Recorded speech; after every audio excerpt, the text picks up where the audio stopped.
Welcome back to part 2 of How to Write a Story. If you didn't see part 1, go do that. If you have, stick around. So in this part, we'll be talking about how to make the interior of your story. I don't call it middle because that just confuses me, and I'm sure it confuses other people too, and yeah.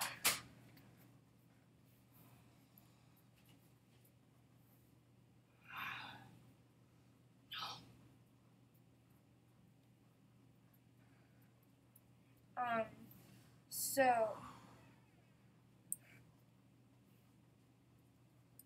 right now, sorry, distraction.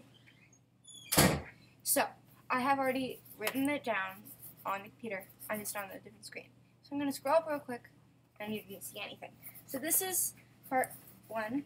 Pause if you want to look at that, just in case. What I did in part 1, I'm going to call my story a foxtail for now. And then now we're going into part 2, the interior. So, the first thing you want to do for your interior is think of ways to do it. So, if you want to do it where you were introducing a new set area, do that. This is what this is. Set area, or a new area, or just main area, or just a place. So I walked slowly into town as the morning dawned, and the first people were stirring. So, for any story, you always want to include different words. Like, for example, if you said, this is the right thing to do, the cow was like the sheep, was like the horse, and the horse seems to be imitating the sheep. That would not be using like. Something not to do is to say, the cow was like the horse was like the sheep were like the pig. You know, that's just too many of the same word. So definitely don't do that. And then another way to do it is you can introduce the problem in the interior. You probably are going to combine a lot of these. Don't do just one, combine them. Combine them like a sandwich. Alright? Combine them like different types of dirt, and like different types of sand and dirt. I don't know. So, introduce the problem. Example, I looked everywhere and asked everyone, but no one knew who little Sarah Jane was, as if she never existed. And then you kind of get the hint.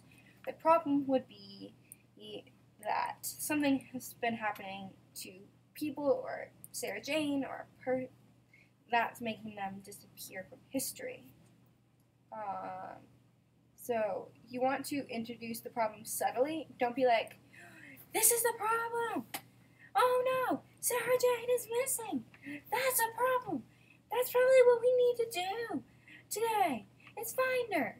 No, you don't want to do that. That's usually what happens for, I want to call it a weak story, but sometimes they're really good and they do that. It happens for stories that it's just not something you want to do very often. And you can also, this is things you want to do all together, by the way. So you want to introduce a place and introduce the problem and meet new characters. For example, a stranger walked up in a black suit and tie with newly shined shoes. Make sure they're important, and you want to make sure they're important characters so they won't slow down the plot, because if you just keep adding less important characters, it's going to slow down the plot a lot. Also, you're also going to want to describe people and places and places